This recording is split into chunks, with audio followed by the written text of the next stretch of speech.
Welcome back. You're watching our budget special here on CNBC TV 18, and we're coming to you from the CII headquarters as we continue to discuss the budget expectations. CB, let me ask you now, the roadmap for the goods and services tax, or at least aligning ourselves to the goods and services tax, could also be indicated by way of this budget. The deadline or the timeline for the GST continues to be in limbo. We now have a new chief of the Empowered panel, your former competitor, if I could call him that, Dr. Amit Mitra.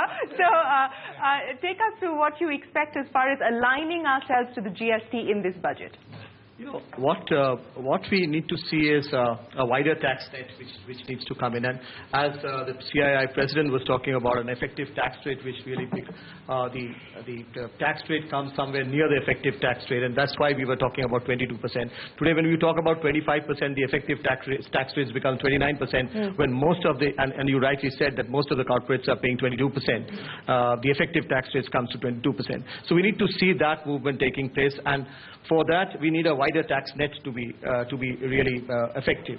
And unless we are able to move towards a wider tax net, of course, we need to move towards GST. There are a lot of exclusions. We need to bring them back into the tax net, so that we are able to see that, well, we are effectively been able to bring down the tax, we are able to widen it, and at the same time we need to slowly calibrate taking out the exemptions. Of course, we need to see that exemption. So calibrated move as far as doing away with the exemptions is concerned. But again, a quick dipstick survey. How many of you believe that an April 1, 2017 timeline for the GST is still possible? I mean, forget 2016. That's over and done with. But an April 1, 2017 timeline, do you believe that that still is doable? Yes, absolutely. Doable? So you feel hopeful of being able to achieve that, irrespective of what happens in the budget session. It doesn't look like we're going to see any movement in the budget session. But Bhaskar Pramanik, let me ask you, what are your expectations as far as this budget, whether it's the GST or the possibility perhaps of a service tax hike, which is what we expect, a further hike, even though the GST is perhaps not going to be rolled out anytime soon? So the microphone, please. So it's interesting because at least as far as the IT industry is concerned, we've been having a whole series of announcements by the government. So whether it was Make in India, Startup India, Stand Up India, Digital India, we've got a lot going for us. And I think what we're looking forward from a budget perspective is how a lot of what they've already declared actually comes into the fore. And over and above that, there are a few critical areas for the industry which we hope will get addressed. Okay, if you could give us specifics. So the first, I think, is that there's a huge investment which has been made by IT companies in the SEZ. And I think there are still some tax-related issues. I think one of the big advantages of last year was that a lot of the service tax refunds issues got resolved. But I think there's still some tax-related issues. The ability for the big IT corporations to sell into a domestic tariff area, that needs to be resolved. I think on the manufacturing side, there's a lot which can be done. And I think, it's just focused on phones, but can it be extended, the duty concessions, to other kinds of devices? Because think about it, we are in the fourth industrial revolution. Technology is going to play a big role. We'd like to see, for example, even the kind of concessions which are given on capital gains on assets procurement, that computers and computer software is included. So we'd like to see some of those happening there. From an R&D perspective also, I think, the point that Rajiv was making. Yeah, Rajiv was making about, I think there's a lot which needs to be done out here. And it's not just about companies which make products, but it should also be companies which are focusing on creating new kinds of services. So I think that's another third area which could be done.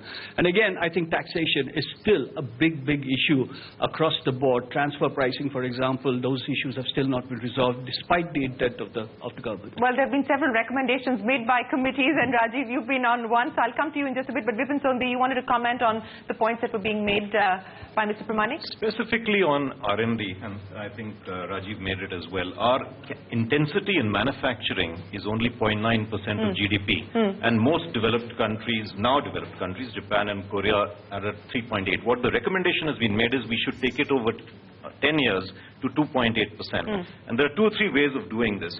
One is what he mentioned, set up for manufacturing a startup fund, so that some risk and some incentive can be done for R&D. Make in India will be successful when R&D is successful. Right. And the second is set up an insurance fund if possible, to mitigate against risk of failure. We're too scared of failing. And if their insurance fund can be set up, then Make in India will succeed if R&D succeeds. Okay, so that's as far as Make in India is concerned. What we are also picking up from the smoke signals coming in from North Block is that low-cost housing may get a big boost. Anshuman Magazine, what would that mean for a sector that continues to be depressed? At least the residential side of the market has seen absolutely no pickup. Yeah, I mean, if they do that, the fact is, your budget says now or never. Yes. And I feel it's now or never is not for policies. It's now or never for implementation. In fact, even if we take the last 5 budgets, I feel if they implement what they announced in the last 5 budgets and don't even have any budget, it'll make a big difference. So there is a lot of corporates of fund which is lying for low-cost housing. There's 100 smart cities, Amrut, which is, there's money there, but that money is not going to the people. There has to be low-cost, long-term funding, and we have to stimulate consumption, and that can be done in affordable housing, for example. They should reduce interest rates further, really get the people. But that's not a budget. I mean, if they stick to the fiscal consolidation roadmap, it gives the Reserve Bank, more leeway to actually work on bringing down interest rates. And even on the supply side, if we can reduce so many input costs which go into construction, especially affordable housing, that will, bring in supply, stimulate demand. We really need to stimulate demand. The other thing is, in special economic zones, there's a talk about putting a sunset clause. That should not come in because already, special economic zones are suffering. Most importantly, REIT. I mean, that was a big announcement made last time. A non-starter of an idea. And that can mobilize. We talk about liquidity shortages. That can mobilize billions of dollars. And it's announced, and again, they're stuck on dividend distribution. No, but exactly. So even in the previous budget, attempts were made to try and resolve the tax issues related to REITs and InvITs, but we haven't seen anything take off on that front. I must say, it's very surprising because, first of all, such a good, announcement is made.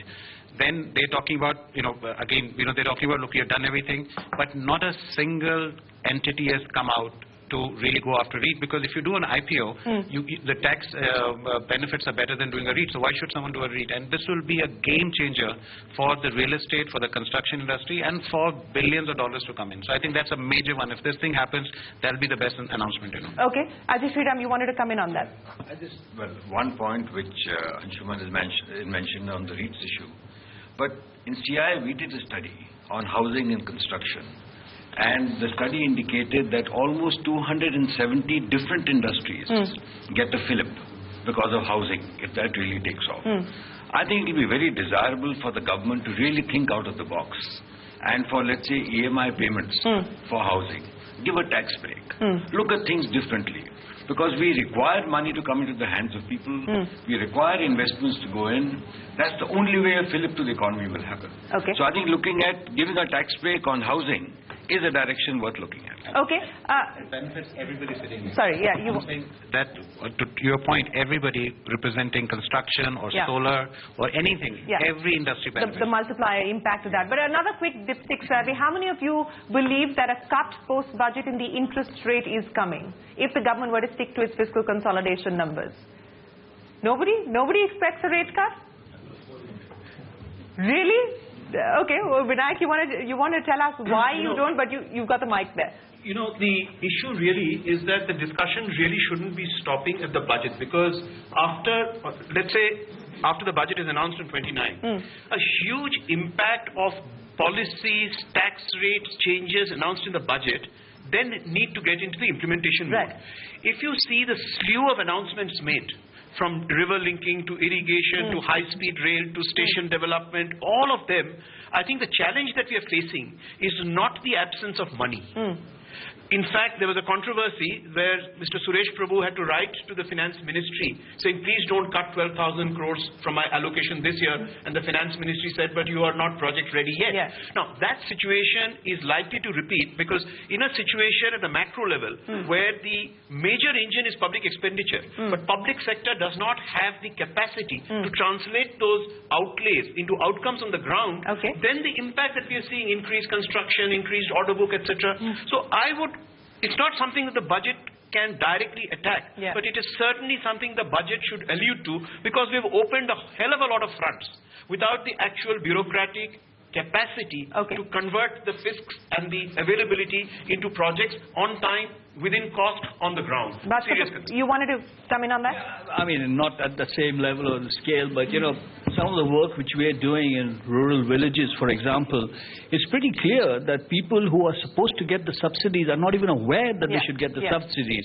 And that's why this focus on technology is actually going to make sure that it gets to the right people. So I do agree that there is no shortage of money. It's a question of are the right people getting it. Okay, Sumant, before we take another break, let me ask you, and there's been a lot of emphasis on your sector, even in the previous budget. What do you expect, not just for your sector, but overall, what would your top recommendations or priorities be for this budget to address? Well, I think at a macro level, I tend to agree with the point Rajiv was making, which is that the finance minister should not actually relax the path that he's on right now in terms of trying to take the fiscal deficit down. And the reason for that is very simple, because, you've done so much hard work in trying to clean up the whole environment. Now to relax the number just for the sake of giving a small stimulus to the economy, I don't think it makes a lot of sense. And coming up with a number of 3.7, 3.8 is just going to remove the principle, but not really add that much into the economic environment. So at the macro level, that's my one recommendation. At the individual level, there are lots of things that need to be done in our sector. For example, the point that he was making earlier about InvITs. It was announced 2 budgets ago. Last budget also some changes are supposed to happen. But over a 2-year period, the Ministry of Finance has actually not been able to action the recommendations in a way that actually something has been able to happen. So I think something has to be done there. But behind that, there's a bigger issue, which is beyond the tax issues, which is the first problem. The second problem is where is the demand for actually buying that paper? Unless we have a vibrant fixed income market, which today does not really exist below a AA level. And that prevents the financing of a lot of different entities. And therefore, you can't get long-term financing. You can't get financing for project finance, for example. So I think we need to do something to actually kickstart that market. We've been talking about it for ages. Yes. But we haven't really had I can't remember the last budget conversation we've had where we haven't talked about this as being a problem. Yeah, so allow insurance companies, pension funds, force them to invest more in this area, force them to develop credit skills, credit analytical skills and so on. So that's the second thing. For our sector specifically, for a company like us, for example, which has multiple operating subsidiaries, our tax rate, even though we pay MAT at the operating level, if you look at the overall tax rate, we're paying close to 30%. And there was, there has to be some mechanism to allow us at the corporate level to offset some of the income that we're getting in subsidiaries where, and against the losses that we have in other subsidiaries. Okay. Isn't there a suggestion that has gone in from industry for consolidation? There is, that's right. So that actually needs to be actioned because there's no sense in having an infra company which is paying 30% taxes. All right. And the last point is, sorry to take some time, but it's the fact that last time they announced priority sector lending for solar loans up to 15 crores. Now 15 crores is neither here nor there, So the point is, what they've said is that every SPV, the max limit is 15 crores. Now, you set up a policy, but you can't action it. What's the point of the policy? Okay, got that. Somebody needs to think through the intricate details of actually actioning a lot of these issues. All right. On that note, we are going to have to take another break. And Mr. Mazumdar, I'll come to you after we come back from this break. Stay tuned to CNBC TV 18. We're bringing you budget expectations from the Confederation of Indian Industry. We'll be right back with you.